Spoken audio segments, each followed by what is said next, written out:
Welcome to the Write Your Own Story podcast. I'm your host, Betsy Leonidas, and the founder of the Write Your Own Story company. Girl, I can tell you right now, you are definitely enough. Here we value service, sisterhood, connection, laughter, and that super genuine, keep it real, tell you like it is honesty.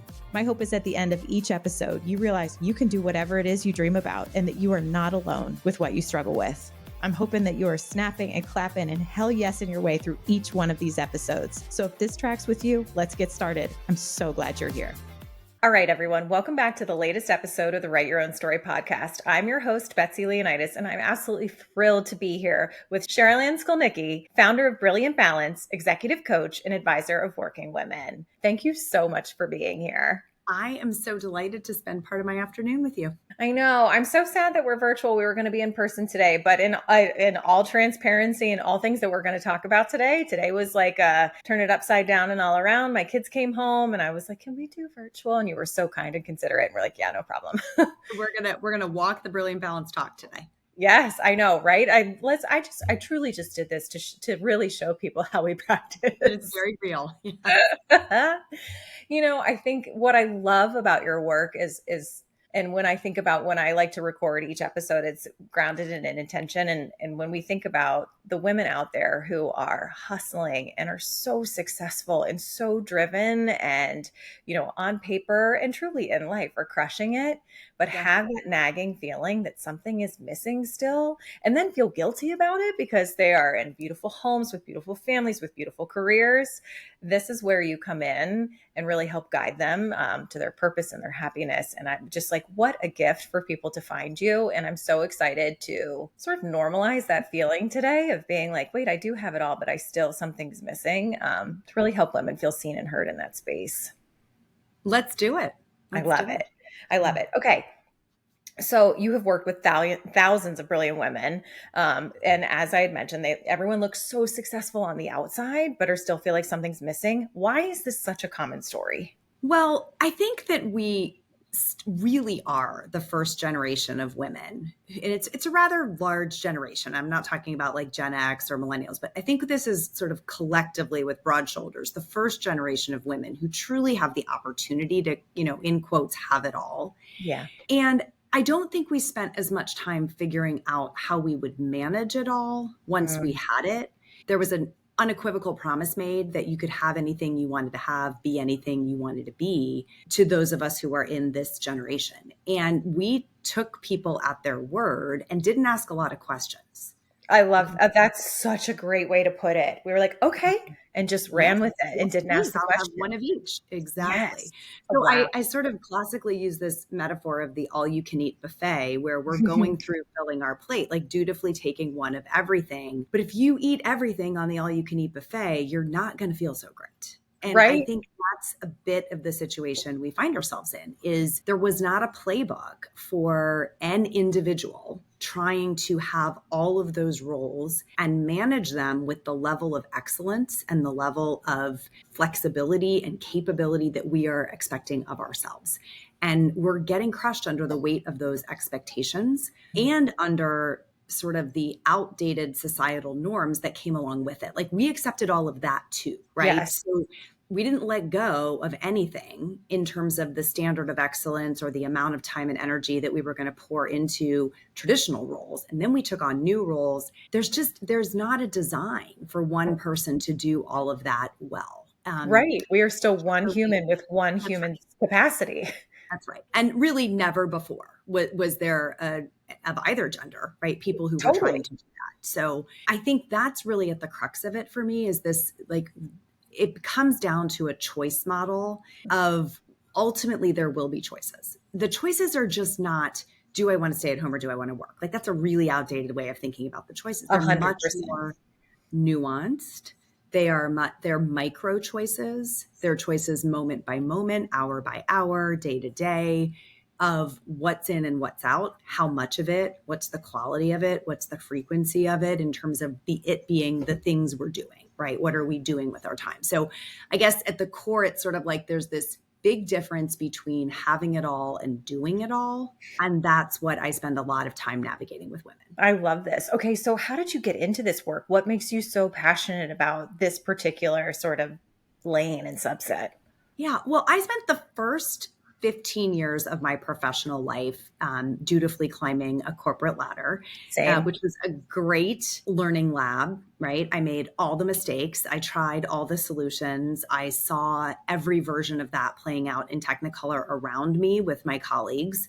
And I think because I was in a really high stakes, fast paced corporate environment, I feel like I had a front row seat to what this game looks like played at some of the highest levels. Now, you could go into lots of other Fortune 50 companies, you could go into law firms and hospital systems and see the same thing playing out. But I think I really was in a place where I was watching everyone, and I myself was trying to play this game that I was just describing. And I reached a point where this was the problem I wanted to solve for, and this was the change I wanted to see in the world, instead of this being something I was just doing. Like, I'm trying to figure it out for my own survival while I Absolutely. am selling, a packaged good product around the world. Like, that just was no longer the thing that I wanted to do with the bulk of my creative energy and problem solving capabilities. So I had been really active, honestly, Betsy, in women's networks, like ERG groups inside Yeah. of the company that I was working for. And I loved that work. I loved mentoring women. I Yeah. loved it when I had employees, men or women, who I was able to coach and advise. I loved it when family members would call me and say, "What do you think I should do about this?" Yeah. So I really looked at what were my true talents and areas of giftedness.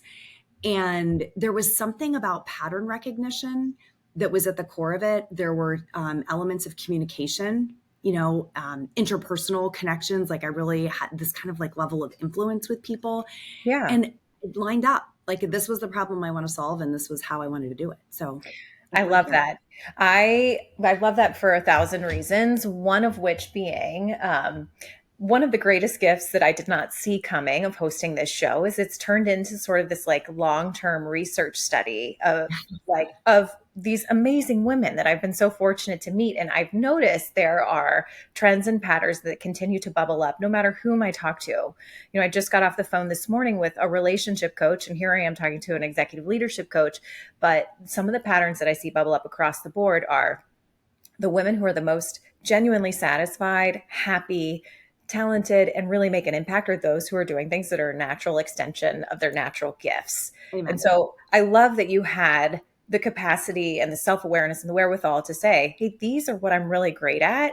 And I have this like sort of soul-driven purpose mission where I'm like, I would really like to create change in this community. It's really where, like, as you were saying, around balance and quality, like where your energy kind of lights up and goes, and then to have those natural talents support it. So I I think, think it is also important that it's not always linear. Like, I did have a bit of a meandering path from my corporate job to this particular iteration. So I don't yeah, want to paint the picture that like the vision came in with perfect clarity and I executed. I mean, that's not true. I I love that. definitely steered myself toward this, following those seeds, like following, Yeah. it's going to be in communication. It's going to be changing people's lives at a level that, like, one of my lines in the sand was like, if they would write a thank you card after the engagement to be like, that mattered, Oh, that was a clear, like, you're going to really have moved somebody's life yep. versus like, I sold them a product and it was like, it was good. Right. Right. So Right. my first business was actually in the health and wellness space. And I was Hmm. very focused on helping women particularly sort out their relationship with food and have like the business was called Nourish. So it was really rooted in like, how are you going to have a nourishing relationship with food? And also, how are you going to feed your family in a way that you feel good about? And the Wow. deal was, that was a problem I knew I had solved. Like, I had walked that path. I kind of cracked that code for myself. I felt like I was doing well with my own family. And Yeah. it didn't feel that hard to me. So in the same vein that you're saying, like, go to something you're sort of instinctively good at that Yeah. seems easy to you, that was V1. And then that opened up the door, created some visibility to like, well, that might be a little narrow.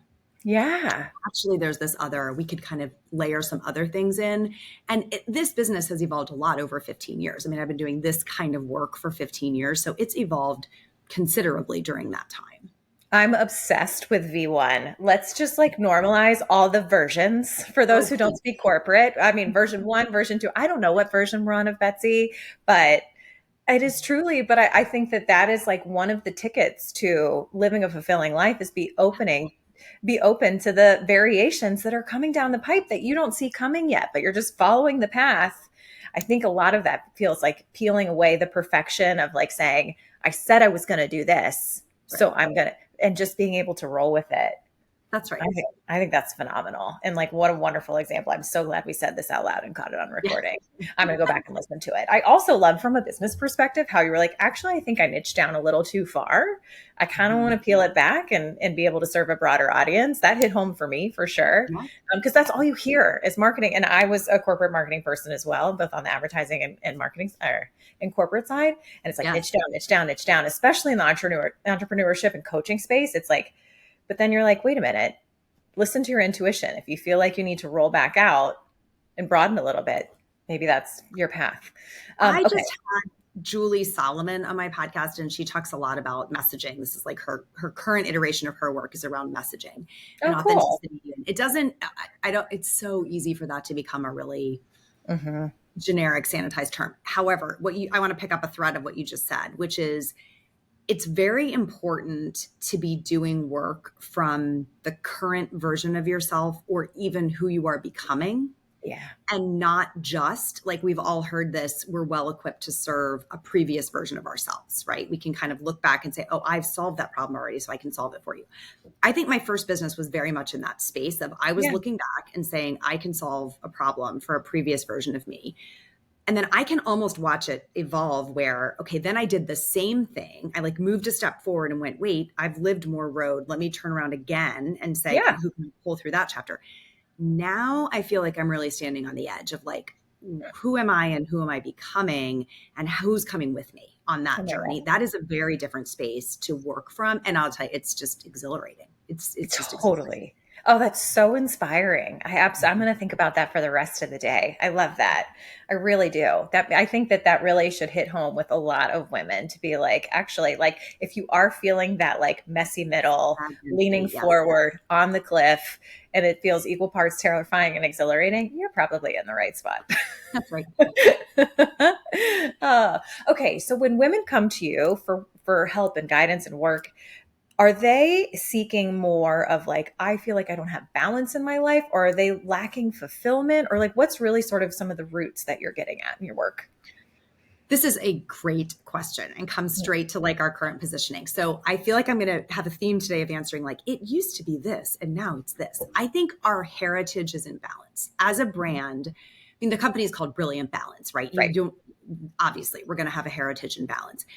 I think at the time that the Brilliant Balance name came to be, the stage of life that I was navigating was 3 young children, Mm-hmm. um, you know, to like the whole, like all of the things that come with that. 3 young, anywhere from preschool to school age children.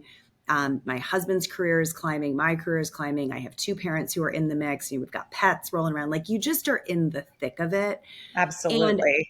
at that time, the time pressure that was created by having so many, is always like my phrase is too much to do and not enough time to do it. That I think of that now as like lowercase t time. Okay. Hmm. And so our heritage is in, I have lowercase t time pressure. I got to sort out how I'm going to get through this week, like you were doing today. How am I going to bobble Right. and kind of keep things in the air, juggling, rearranging. And that is really important work. And it is a really long chapter. Yeah. And I think it is a skill that can be mastered, right? It Hmm. gets played, the game gets played at a higher level. But once you Yep. kind of know how to do that, and I spend a lot of time teaching women a skill set for how to do that well. So you can stay calm, grounded, out of overwhelm, right in the middle of it. The people I'm attracting now are running out of a different kind of time, which is Hmm. capital T time, Hmm. right? So I'm running out of time. Like Yeah. I only get one shot at this. My Yep. kids are emptying the nest. I have Hmm. done a 30-year career. Like, how much time is left? And have I Yeah. done what I meant to do? Am I building a legacy that I am proud of? Have I Hmm. made the impact that I intend to make? Those are different questions.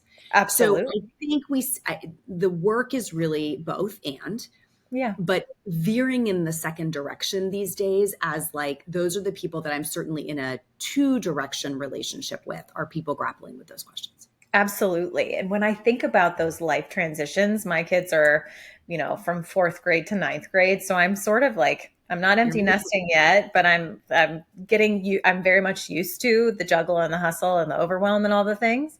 Um, but I'm curious as to like, when we learn how to do the juggle, the hustle, and the overwhelm well, we sort of become like marathon athletes, right? Like we are good at going the distance. We are good at sort of prioritizing, managing, etc. And then as I can imagine the women that are coming to you with big T challenges, Mhm. how do you unlearn or unhook from that? Like it almost feels like you get hooked into this like achievement addiction, and that It's a sounds so chasing negative, addiction. but like you've built a beautiful career, you have the beautiful home, you have the beautiful children, that you have gotten everyone to every practice with all the right cleats on their feet, and like, Yeah, you know, snacks in the bag. and snacks in their bag and water in their water bottles. Like you are the champion of the universe when it comes to achievements. But then how do we sort of like get off the treadmill and get a little bit more heart centered and to be like, okay, but like I want to feel fulfilled. I want big T feelings. I don't want Yeah. little T achievements. So I may think about this slightly differently than you're asking the question. I don't Sure. disagree with anything you just asked. I think there is deep fulfillment available even in that chapter. I It love is that. deeply fulfilling to Yeah. have a very full life of raising your children and achieving higher levels of success in your career, kind of seeing what you're capable of in terms of just quantity of things you can get done. I Hmm. think that can be deeply fulfilling. I think that there is a space that starts to open up, um, where what we really want is freedom to enjoy the lives Hmm. we've built. God, that's So, beautiful. y- right? It kind of Mhm. is. It's It's super beautiful. I think that a lot of women in the chapter you're describing are dutifully and responsibly executing the tasks assigned to them, right? Hmm. But there's not a lot of freedom. There's not a lot of like choice. It doesn't feel like there's as many choices about where you're going to invest your time or where you're going to grow or what you want to learn next or see or do. And there are these inflection points kind of throughout life where you can open up space for that. And Hmm. that's something I think the earlier we learn to do it, to protect, create and protect for some space to have the freedom to enjoy these lives that we're building, the better, right? The sooner, the Right. better. And then it just sort of builds on itself. Then once you've sort of cracked that little opening, you can make it bigger and bigger, right? So more freedom, I think it expands. And in my experience, there is a cyclicality to this. I mean, it will close again in crisis. It will Yeah. close again in caregiving chapters, maybe with parents or the child goes through an issue. Like there, it opens and closes, right? Mm. But once you've learned how to do it, you know you can do it again. And you Okay. know So what you want it for. yeah, and to the woman that you were like, wait, I do want to be able to connect to the life at my feet and be like, yes, I am on the hamster wheel, but I really want to feel fulfilled and enjoy this. Like, Yeah. what would you say to that woman right now to just, change it a little bit so she feels a little bit of that? Where do we So good. start? Because you don't have to wait, right? You start where you Right. are. You put your feet on the ground and you say, what can I do? So Yeah. there's a principle that I teach all the time Yeah. within our client community. I refer to it because I'm such a nerd. Nothing has a clever name. It's like I also love nerd. boring. I'm nerd out too. Go for it. But I call them foundational balance practices. Okay. Okay. What are your true foundational practices that when you do these things day in and day out, you feel healthy, whole, and human? Oh, Okay. lovely. Now, Let's I get bet you can into name this. one, Betsy, like off the top of your head. What is something that when you do it regularly, you're like, I'm a better Betsy? Meditate and journal in the morning. Great. And Move do my you do body. that regularly? I do. Okay. So the best foundational practices are not aspirational, like, wouldn't it be great if I could do that? They're the ones we actually do. We have some Yeah. evidence that when we do this thing, we're a better version of ourselves. Okay. Oh, I love So that. I have a number of them, and I try to keep them like very consistent. And the amount of them that I do varies based on how much space I can open up. So if Ooh. I am in a season where things are pretty chill, I Hmm. may be able to do them every day for a relatively long amount of time.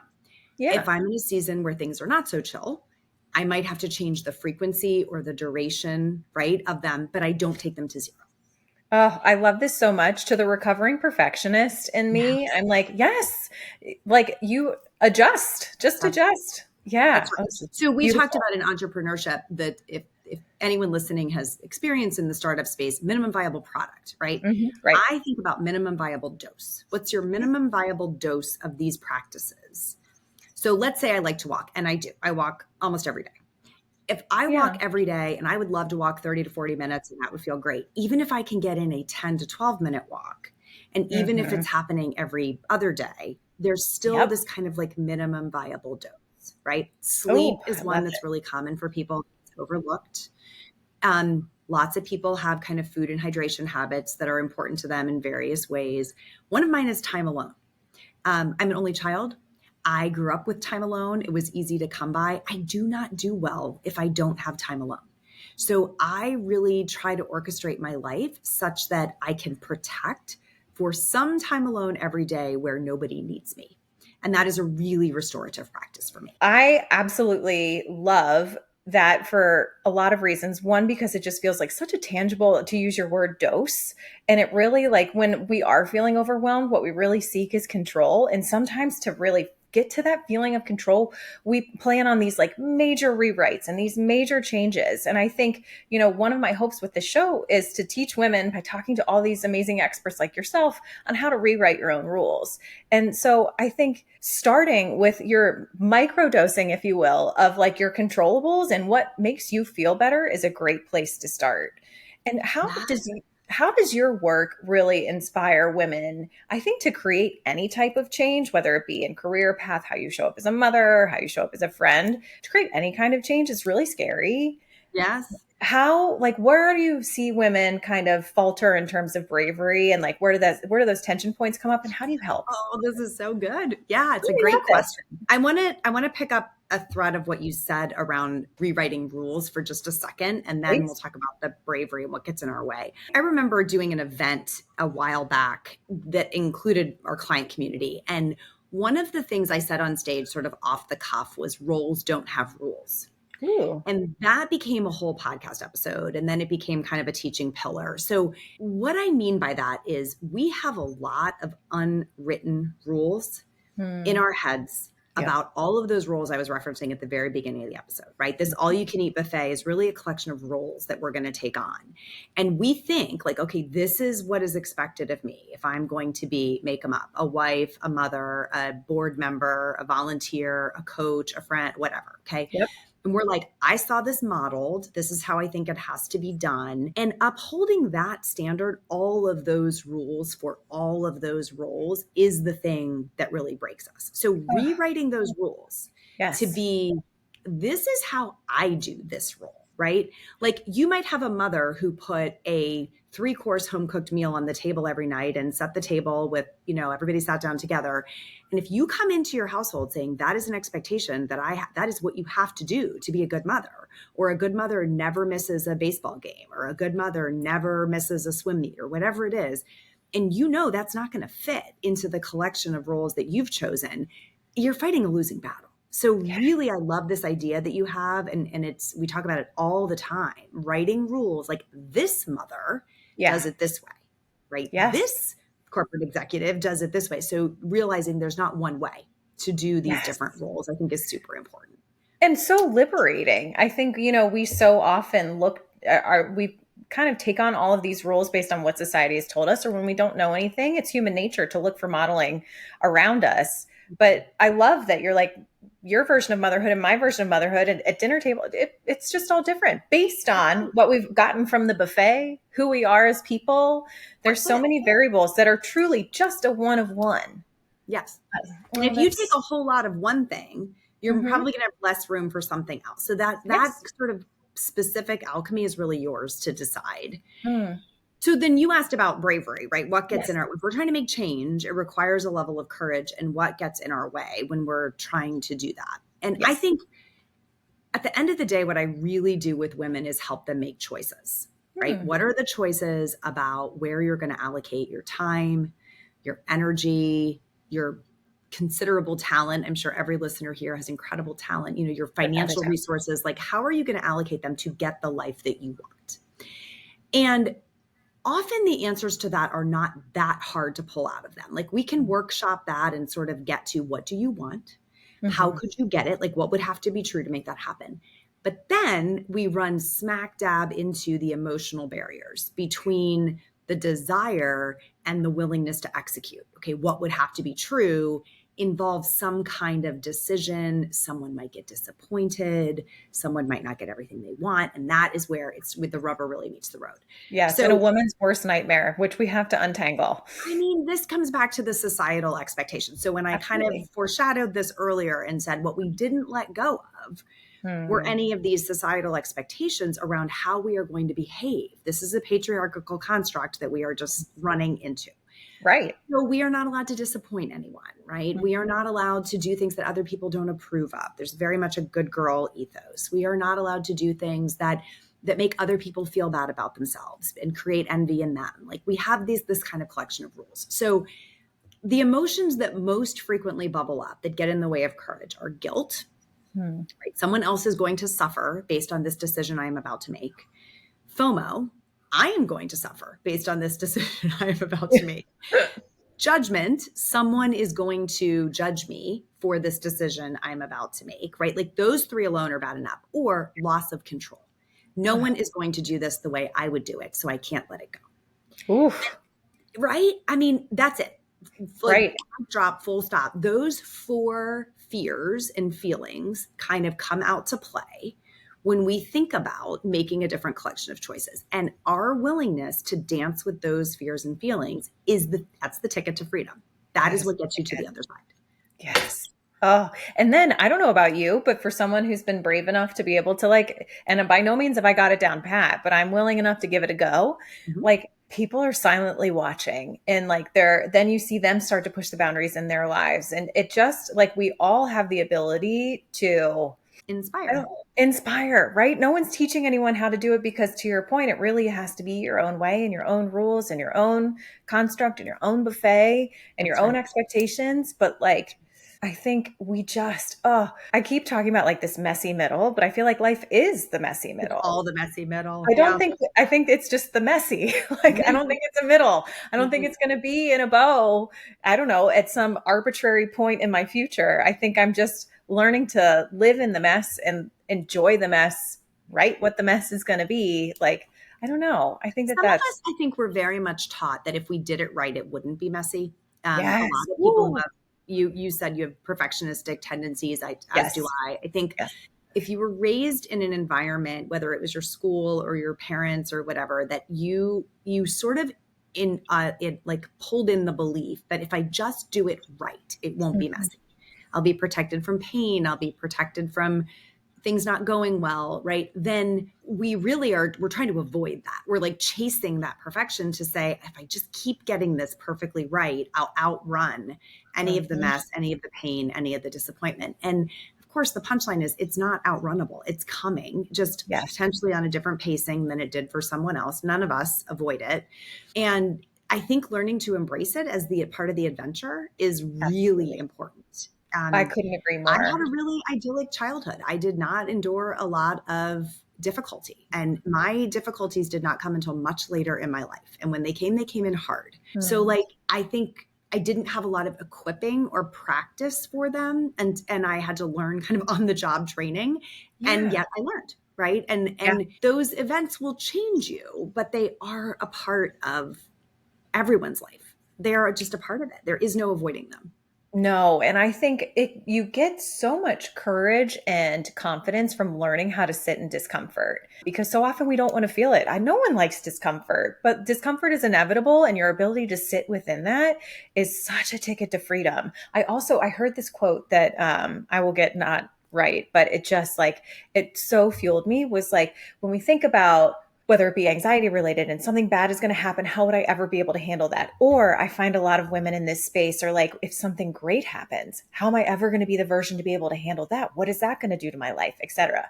And you're like, you don't know that yet because you're not that version of yourself yet. The version of you who handles whatever said situation, whether you're anticipating or you can't even see coming, That's hasn't right. been born yet until it happens. That's And I right. was like, oh, I that call takes, this trusting future you, oh, right? I love Trusting that. future you. Future you is a badass. She'll handle it. Hell yeah.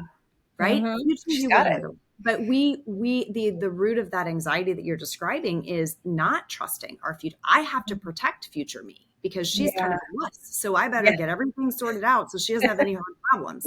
Yep. But if you can get into this future me as a badass, like she'll handle it. That is, you don't have to lay a whole foundation for her and clean everything up before you even get there. Because, by the way, a lot of that time is going to be wasted on things that never happen. That's Right. kind of the cruelty of it, is we waste our present moment preparing for a future that doesn't even exist. It doesn't come. Yeah. Right. What a waste. And again, back to your like, how much time do we really all have? God, it's precious. Yes. Can't Uh, waste it on scenarios that don't happen. no. Oh my God. It's exhausting just thinking about it. If you're building your dream business and you know you need to build an email list, but the idea of picking and using an email platform totally overwhelms you, trust me, I get it. But I've got you, girl. Flowdesk is where it's at.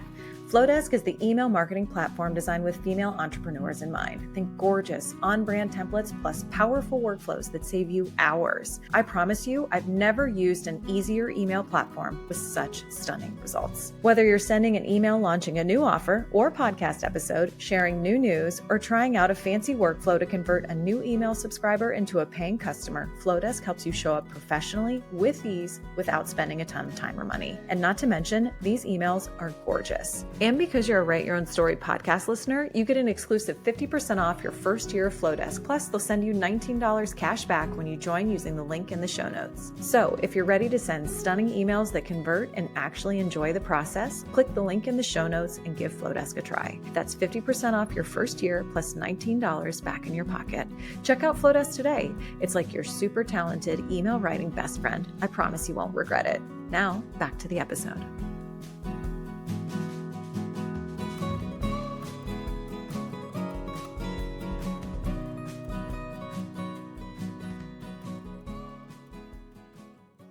Okay, so when I think about the women in your network who are in the corporate and executive space, who are really trying to like level up, write their own rules, but they are stuck in that construct that is built on patriarchy, perfectionism, like performance, all the words. As an entrepreneur, it's terrifying because you're doing it by yourself, but you're creating your own space. There's so much freedom and flexibility within what we're up to. How do you help women navigate that? I mean, they're like, that's like the Without just hardest. pulling them all out. Right. Yeah. How do they do that? How do they do that in these Fortune 50s? How do they do this on boards for help? I mean, I love that work because the first 15 years of my professional life were spent in that environment. I feel Yeah. really grounded in the reality there. Yeah. And I have this perspective from the last 15 in a different environment, right? So I really have like one foot in each world. What I believe to be true about the women who work for someone else in whatever capacity that looks like is that we somehow think that our leadership are mind readers and that they have like hidden cameras in our house and they understand how hard we're working and how overwhelmed we are and how impossible it is to execute all of the things we are being asked. And so we just keep doing it. It's like we think if they gave it to me, it must be reasonable. And therefore, there is something wrong with me if I cannot do all of this on this schedule and get all of this done. And I'm telling you, Betsy, I had this insight a few years into coaching these kind of women that that is the false assumption. If we challenge that assumption and we say they don't have visibility, there is no way that they know that you are spending till 2 a.m. trying to clean up that project because you had to go home to get this kid to this thing. And then you're working on Saturday, which means you couldn't see your mom who you haven't seen in a year. Like they don't know unless what? Unless you tell them. Yeah. So you have two choices when I'm coaching women in corporate environments. It's like, you're going to come clean with your reality about what is possible or not. And then you're going to have a real conversation about, is this a place that I can thrive? Yeah. And if it is not, if all the cards are on the table and your boss is like, yeah, I don't care, you still have to do this, this is what it takes here, then you have to decide, is that a contract I want to be in? Is that a trade-off that is there freedom in that life? If there's not, then we have to really confront like, okay, well, I at least can go find out what my options are in Yeah. other places. Because until we collectively press on that, right? Until there's enough people, men and women, who collectively are being honest about what they are willing to put in. I'm not a big fan of quiet quitting. I'm not a big fan of like, I just think honesty, courageous Yeah. conversations about what's possible. Hey, here's the priority calls that I'm going to make. I'm not going to get to these 3 things, or I'm not going to be at these meetings because they're a waste of everybody's time for me to sit there. I could be doing other things. Or, hey, I need another direct report if I'm going to manage this project load. I need a bigger budget. We've got to outsource something. Like, the reality of that is leadership. That's confident leadership, right? It's not, but a lot of times we internalize asking for those things as weakness. It's And I such think a, it's strength. yeah, I think it's a massive example of strength. It's such a script flip of like, Yeah. I'm not here to prove myself. I'm here to add value both for myself to grow in my skills and to add value to this company. And I cannot do that unless sort of this environment exists. So I would love to take these skills and apply them here. But if they can't be applied here, then I'm going to have to go That's take my right. skills somewhere else And and it's not grow. like to be a hard ass about it. It's that I No. think we have a belief that if I'm honest about that, I'm going to get fired. If you Yeah. ask women like point blank, that's Yes. the fear. The fear is if I'm honest, they're going to say, well, somebody else will do it. Yeah. Okay, well, that doesn't play out permanently. Like, there's some level of we have to come to the realization of what is manageable. What do we want humans doing? How much of it can somebody reasonably do and still have a sustainable, career in that environment? And the fear that we don't have options and that we'll never be able to replicate kind of the market basket of goodies that we've got is the thing that keeps a lot of people stuck. So again, and I think this is a really important point in this conversation, the vast majority of women that I'm working with who are in corporate environments do not leave. They don't need to, right? There are too many levers that just have gone unpulled that once we start pulling a few of those levers, space opens up and we don't have to leave, right? So everyone's fear is like, I can't start dorking around with this or I'm going to have to leave. Not usually true. I love, yeah. And it's just because it's uncharted territory. They're like, I don't really know many people who have spoken up and said these conditions aren't working for me. I just continue to work in the silence of 2 a.m. on Saturday night and I'm exhausted, but I just want to be able to respond to emails as fast as this person does or whatever it may be. It's really a great script flip of like, instead of looking out and comparing yourself to like really settling into like, okay, how can I show up and what do I need? And as a leader, as someone who has, managed people and mentored people, like these are the conversations that you want to hear. You want to pull the best out of these talented people that you've invested with and hired. It's just, to your point, it gets lost. Whiners. I mean, no one wants somebody to come in and be like, this isn't fair. That's not the tenor of the conversation. There's a powerful language kind of component to this of really being clear about you've already done your homework. You're aware of like, you can read the room of what's most important and what's not. You're looking for things that are non-essential that you can remove. And I think also the self sort of reflection and honesty on is perfectionism in your way. I would say that's another like definite road we go down with a lot of my clients is where are you in your own way? And the reason you can't get this done is because you're triple doing everything well beyond the level that it needs to be done, or you're not delegating and using your team or your agencies effectively. So there's often like, there's still personal responsibility on things they can nudge, but I also think it's important to have the conversation. 100%. Okay. So for women out there whose ears are perked and they're like, this is really hitting home, what are some of your favorite sort of testimonial or transformation stories of some of the clients that you've worked with? Let's inspire people. Oh, that's so fun. I really love all of the women that I get to work with. I think one of the things I'm the most proud of is that often I'm able to work with people over fairly long time horizons, like multiple years where we're in a relationship. Certainly there's some people who need a shorter term intervention, but a lot of times people come into our world at some kind of a crossroads. They're trying to figure something out. And then there's so much value in having thought partnership that we are able to sort of work through levels with them. So one person who always comes to mind for me, her name's Brittany. When I met Brittany, she was pregnant with her 3rd child. She kind of 3 girls in a row. And she was an occupational therapist by training who had been working in an occupational therapy clinic that she then bought. So she bought the practice Cool. with a single unit OT practice, and she had no business experience, like didn't have an MBA, didn't have a how do I run a business. So I think the inception of the relationship was really around how am I going to add this third kid to the mix and like keep my head above water. Mm-hmm. And we sorted all of those lowercase t time problems and started to put the wheels on the bus around how do you own a business when you're a practitioner, right? It's a very common path to ownership for women is Yes. they're an excellent practitioner and then they decide to go into business for themselves doing that thing. Yeah. So we started working on some of those things. And as I've watched Brittany evolve, it's like, so she got that business operating and kind of under control. She opened a second location of that business. She now has a third location of the business. She now has a Amazing. digital arm to the business selling like digital information products to peers. She does consulting work for other occupational therapy practice owners around the country who come to her like, how did you do this? Right. Oh, There, it's such a bigger vision when it started, like, how am I going to run this one unit when I have a third kid? I don't think I'm going to be able to do both of these things. And you can just hear the expansion, right? As yeah. the tools apply to new levels, right? And we just keep playing the game at higher and higher levels.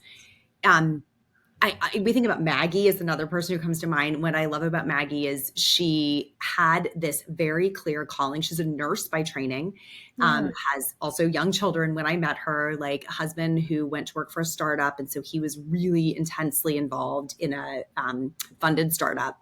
And she had this calling on a particular type of work that she wanted to do, which was trauma-informed birth practices Oh, for, wow. and I didn't even know what that meant when I met Yeah. Maggie. I don't even know what that means.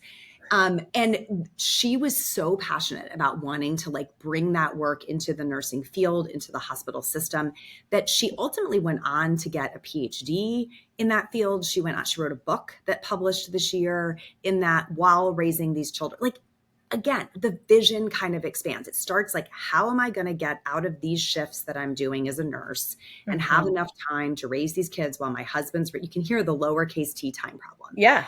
And then this evolution to like, what's my purpose? What's my unique mark on this work? How am I going to create space to write a book? How am I going to create space to get a PhD? What are the changes I would have to make about how we structure our life? And in the meantime, she's doing things like flying off to Paris with a girlfriend for like, I'm going to do it. I'm going to go for a week to Paris because why not? Right. So you Yes. can hear the freedom that they start to be able to embody and embrace. I mean, I could go on for a long time telling you stories about people. Like those are two that I tell. But I never want any of our clients to feel shortchanged that I'm like not telling their I story know, because right? they're all so special. They are so unique. And yet the thread that is common is like, I have to optimize my current life, Yeah. create some space so that I can use that space to grow toward the next version of my life. Like that is the theme over That's and over again. and that is what I love. And that like you can, it's yes, they're able to perform and output at these like massive higher rates, but like, are they happy? Are they fulfilled? Are they living a dream? Are they exploring their purpose? Are they like, what are they doing with that free? And it really like has such a ripple effect on the rest of your life, which is what it sounds like it did for these women, which is so phenomenal. Yeah, Brittany, who I was just talking about, is going to Japan in 2 weeks because her oldest daughter is a double Dutch jump rope champion. She's like Oh on a my God. double Dutch jump rope. So they're going to this world competition in Japan. Oh my And God. the two younger kids are staying at home. She's going with her husband and the oldest. And Yeah. I just met with her this week and I was like, this is those once in a lifetime things where you're going to say yes, even though it's creating a big pile of wrinkles at work, because this is what we're doing it for. The Right. freedom to say yes to those opportunities is what we're doing it for.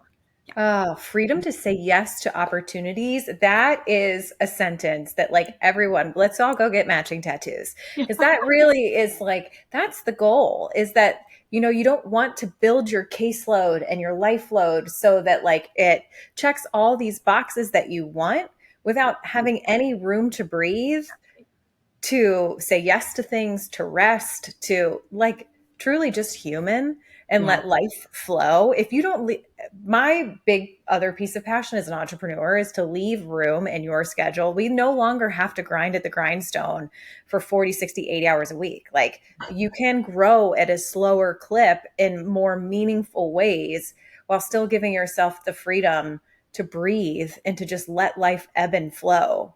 if you're so like, nothing makes me suffocate more now that I've sort of learned this new path of life, than to have a schedule that's booked from top to bottom. I'm like, my body's not built for that. My And the mind's not days built you for have that. it, you're like, what am I doing? What What am am I I doing? doing? Oh, Those I don't days are want to be. outliers for me now. And that was Same. my norm in my corporate life, for sure. I Yes. can remember being like, I don't have time to go to the bathroom, and saying to Right. my administrator, can you just walk with me to the bathroom and just ask me the question on the way? Because there's not going to be any other time. Sending That's someone out to go grab you lunch. Like, I mean, Yep. being double booked, and then, or just being in meetings all day. So then any of the tasks No that you work. have to do gets done at night. You're Your like, real what? No, work. I am so grateful to not live that version And anymore. Betsy, there are people living that life. Make no Yeah. mistake. That Yeah. is still the norm for many, many people. And sometimes I forget that, Yeah. because I've Yeah. made choices that have allowed me to have more control over the rhythm of my time. And I think it drives purpose into my work to say, like, who is still believing that that's the way it has to be, and hasn't even kind of taken the first step toward carving out some space. Call me. If you're in that space, like, find me. I'm super passionate about taking everything from the first steps to some of these higher level steps with these women.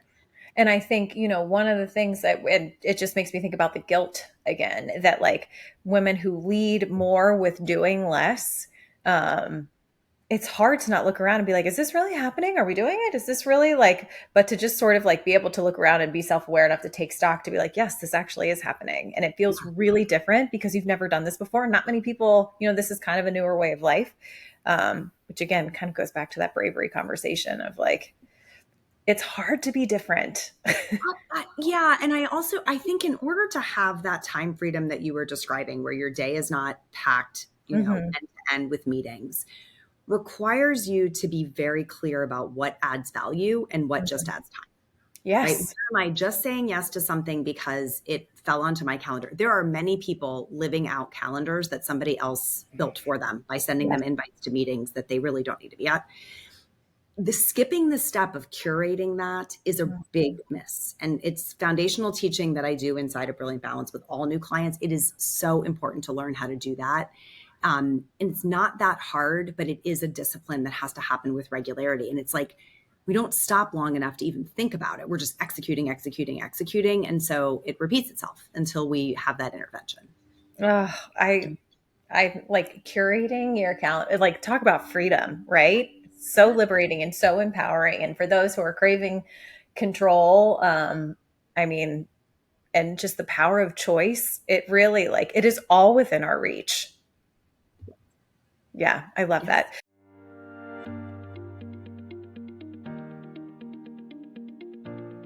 Hey, fellow boss babe, if you're craving less time on social because it feels like you're constantly in your comments and DMs trying to respond back to your potential customers, I totally get it. When I had my e-commerce business, I felt like I checked Instagram every 5 minutes. But what if there was a smarter, easier way to connect with your audience? Good news, there is. Let me introduce you to ManyChat, my go-to tool for automating messages on Instagram, Facebook, and even text. With ManyChat, you can set up automated conversations in minutes. No tech headaches, no coding required. Trust me, if I can figure it out, so can you. It's perfect for handling links to your offers, growing your list with DM keywords, and even booking clients literally while you sleep. It's efficient, super user-friendly, and honestly, it's like having a virtual assistant built right into your DMs. And the best part?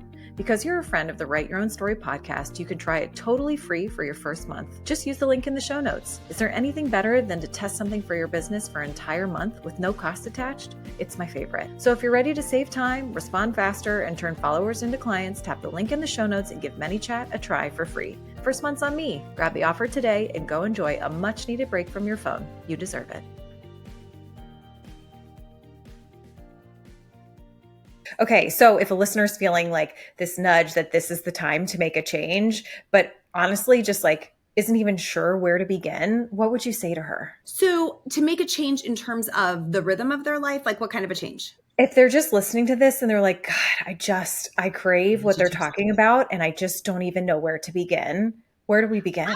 I think a conversation is just always the easiest place to begin. I think it's really hard for us sometimes to like get out a journal and pull all of our thoughts together. Maybe this is because I'm a verbal processor, but we really do make that conversation available to anyone who wants to have it, because I think the ability to say, like, I might want to explore having some support here. Mm, And could we just talk about what I'm grappling with? And like, does this line up with what you do or not? I've had a yeah. lot of those conversations where I've said to the person, this doesn't line up with exactly what Right. I do, It's like a but I know first date. somebody. Yeah. Yeah. Yeah. I know somebody you could talk to. Yeah. And I've had others where I'm like, oh, where have you been all my life?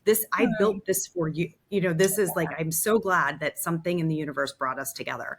So I think for anyone who's feeling like they might want to explore these ideas further, like really easy to go to our website as an example and take a look at the options that are available there, most notably Bold, which is the membership circle that I run where I'm directly involved with clients. And have a conversation about it. We run open houses regularly that are like a really safe, easy way to pop into a Zoom call and learn a little bit more, and share a little bit of your story. Those are typically very small groups of people, and I run most of them personally, so a good chance to have a conversation about it. That's a really easy first step. I love that. Okay, tell us more about sort of the whole offering portfolio that you have. Yeah. So remember when we were talking about like doing your work from the version of you that you are today or who you're becoming? Well, Yeah. the work that I'm the most excited about in our portfolio today is an experience called Bold. It's a year-long renewable membership that really has women who are often in leadership roles, almost always in significant leadership roles, who feel like it's getting harder to find advisorship and to find a peer community, right? There's sort of Mhm. that it's lonely at the top group of women who have lost the ability to have a boss, maybe, that Mhm. they can just like go to for perspective, or a peer group of people that, because they're often leading a lot of the people around them. Maybe it's hard to relate in their neighborhood or in their extended family because there's just nobody living kind of juggling the same collection of responsibilities that they are. And so it's a multi-industry, multi-geography, pretty diverse community of women that goes through this year-long experience that has coaching, and in-person events that we host for them, like retreat experiences, to really bond as a community of women that can peer coach each other and also still have access to really evidence-based expert coaching from me and from other women on the Brilliant Balance staff. So I love that's that. my baby right now. Like, I Mhm. love this community. And there are a few other ways to work with us at a smaller level. Mhm. If people look at that and say, I don't think that's me, but is there something that we can do that's for me? And so it's always worth, again, that conversation to just see like what else we might be able to pull out of the system for them. Oh, I love that. Oh, congrats on your baby. That's very exciting. Thanks. And I do feel like women crave community and connection and so often feel so alone with what they are struggling with or juggling. And we always just feel like we're the only ones, where it is so far from the truth. But I love that you've built a mechanism where people can find like minded people. Because there's so many, you can join things based on interest or hobby or whatever it may be, but to be able to just kind of like be like, is anyone else lifing the way I'm lifing? To be able to Yeah, I find those think that this is connections. like, if you think about the Brilliant Balance method, like what is the lifestyle that we're purporting that you live? This is the way to sort of step into an experience that reinforces that at every turn. So we've kind of mechanized it for them rather than them having to figure out how am I going to go apply this on my own. I love that. And everything from having that regular cadence of calls to having those in-person events and experiences, there's just that access to really Mhm. getting questions answered like in real time straight from me that I love to do. Can't do it with thousands of people, but it's fun to do it with a group that's like I can get my arms around. I know everybody's name and story. Love it. Yeah. Oh, that sounds so special. Okay, so if you've mentioned your website, where else can people reach out? Are you on social? How else can we find you? Yes, although I wish that I weren't. I So know. I'm I not hear can't say you. I'm so great at it. We do have an Instagram presence that's probably one of the strongest, and Facebook. Instagram, I'm at C Skolnicki. That's me Mhm. personally. Brilliant Balance is the Brilliant Balance account. That's where we put out more like training and content stuff that I think is it's like good inspiration to kind of regularly have in your feed. We have Facebook account at Brilliant Balance as well, that has a lot of followers. I just really love to see people's faces and connect with them when Mhm. we can. So like any way to get into real, like come to an open house, let me see who you are. I love that. I have a podcast. My podcast Yeah. is, we're 7 years and 400 episodes in. So it is, there's a Wow. lot of backlog there people can listen to. That's the Brilliant Balance podcast. So that's a really easy way to get dripped some of these, short episodes with teaching points. Most of mine are solo episodes. I have probably about 1 in 4 is an interview, but a lot of them are just short form teaching episodes that we've been doing for a long time. So I love doing that. That is phenomenal. I'm so impressed with all that you have built and so appreciative from the female community. This is amazing. Okay, my last question for you. If you had one wish for women, I mean, gosh, whatever comes to mind, because I know we all have a million. What comes to mind? What do you wish for women? I think my wish really is like what I was sharing as kind of the purpose of the company. I mean, a big, full life and the freedom to enjoy it. That's my wish for all women. I think that sounds amazing. Thank you. Thank you so much for your time, you guys. I know this episode hit for so many people in so many different walks of life, but really like honing in on those who are trying to up level in their career while still kind of carving out their own rules and their own freedom. I couldn't love this more. Thank you so much for everything. You guys share this episode with all your high performing friends. I think this will really drive a lot of impact. So thank you everyone for listening. Thanks for having me. Absolutely. Thank you, everyone, for listening, and we will catch you next time. Well, that's the end of this episode, but promise me, you won't stop here with whatever it is you're feeling or dreaming about. I hope you leave today feeling empowered to live life just as you see fit. If this podcast was helpful to you, it would mean the world to me if you could leave a review on whatever platform you're listening on. I genuinely just want to help women live the life they dream about. So if this type of content tracks with you, subscribe to this podcast or visit our website, writeyourownsstory.co, to download digital courses or to grab a journal and a mug to just dream in and dream with. It's your life, lady. Do you. And just remember, I'm rooting for you and you've totally got this.